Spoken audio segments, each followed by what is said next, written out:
अच्युतं केशवं रामनारायणं कृष्णदामोदरं वासुदेवं हरिं श्रीधरं माधवं गोपिकावल्लभं श्रीरुक्मिणीनायकं कृष्णचंद्रं भजे। भगवान कृष्णचंद्र से युधिष्ठिर महाराज प्रश्न करते हैं कि महाराज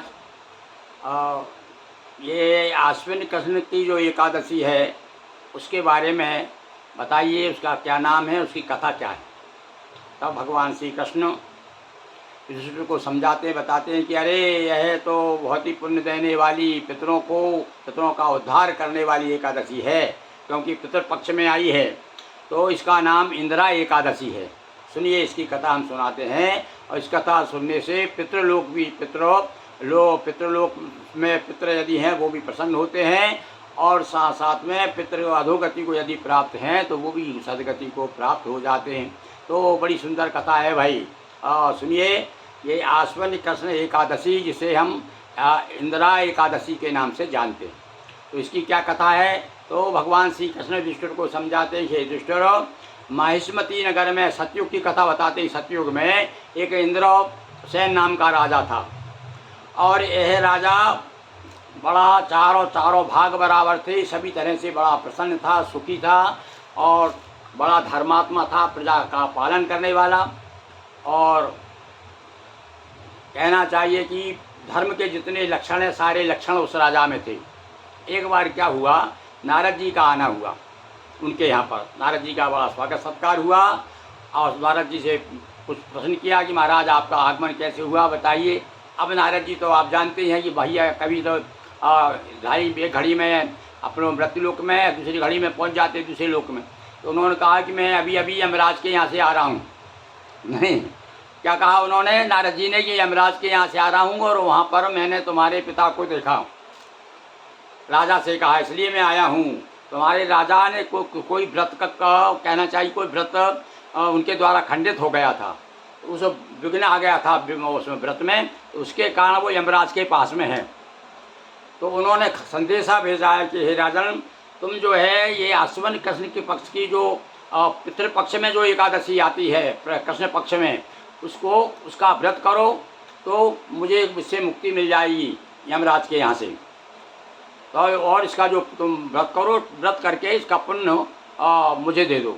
इस प्रकार से संदेश भेजा है। नारद जी के समाचार बताया, नारद जी से पूछा महाराज इस व्रत को कैसे करना चाहिए, कब करना चाहिए। तब बताया कि सुनो, ये आश्विन कृष्ण पक्ष की एकादशी से इंदिरा एकादशी कहते हैं।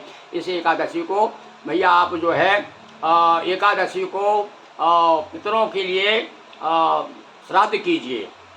अब यहाँ एक विशेष बात देखिए आप, एकादशी को कुछ लोग कहते हैं श्राद्ध नहीं करना चाहिए, तो यहाँ पर बताया कि श्राद्ध तो करना चाहिए, पर जो श्राद्ध के करने के बाद में भोजन नहीं करना चाहिए। जो भी पकवान, जो भी कुछ बना करके अपने पितरों को आपने जो दिया है उसे सूंघ करके गाय को खिला देना चाहिए। ये नारद जी ने विधान बताया कि एकादशी को आप जो है व्रत कीजिए, एकादशी का व्रत कीजिए और अपने पितरों के लिए श्राद्ध कीजिए। और श्राद्ध करने के बाद में और सारा जो श्राद्ध का जो सामग्री है वो सूंघ करके गाय को खिला दीजिए। और उसके बाद में जो भी विधान है एकादशी का उस प्रकार कीजिए। सालाराम भगवान के सानिध्य में व्रत कीजिएगा, और उस दिन भगवान की सालाराम की पूजा करना चाहिए। तो इस प्रकार से जो और द्वादशी को पालन करते हैं, तो इस प्रकार से जो इंदिरा एकादशी का व्रत करेगा और उसके फिर उसके पितर जो है मुक्त हो जाएंगे। तो जब राजा ने जब ये व्रत किया, इंद्रसेन ने, और व्रत करने के बाद में संकल्प करके अपने पिताजी के लिए समर्पित किया, तो गरुड़ पर बैठ करके भगवान की ऐसी कृपा हुई, भगवान विष्णु की, कि वो फिर स्वर्गलोक को चले गए। तो इस प्रकार से भैया ये इंदिरा एकादशी का व्रत है, इस व्रत को जरूर करना चाहिए। और हाँ, ये मन में जो शंका छोड़ दीजिए कि भाई एकादशी को हम श्राद्ध नहीं कर सकते, श्राद्ध करें पर श्राद्ध का भोजन नहीं करना चाहिए, ये ऐसा और भी अन्य ग्रंथों में भी ये बात बताई गई है। तो आज हमने आपको इंदिरा एकादशी की कथा सुनी, हमने खुद आपको सुनाई और आपने सुनी, और निश्चित रूप से आपको इसको लाभ मिला होगा। और भैया देखो, कोई भी व्रत हम करते हैं तो व्रत की कथा भी सुनना चाहिए, उसका निश्चित रूप से विशेष फल प्राप्त होता है। तो और यदि ये कथा आपको अच्छी लगी तो आप निश्चित रूप से, और भी हम आपको बहुत सारी चीज़ें समय समय बताते रहते हैं। अभी हमारे पितरों को जल देने की विधि हमने बताई है और बहुत सारे श्राद्ध के बारे में बहुत सी जानकारी भी दी है। और आप लोग देख ही रहे हैं, आपको क्या कहना है। तो भी लीजिए, एकादशी साथ साथ में एकादशी के व्रत की कथा भी हमने आपको सुनाई। और बोलिए शालिग्राम भगवान की जय, एकादशी मैया की जय।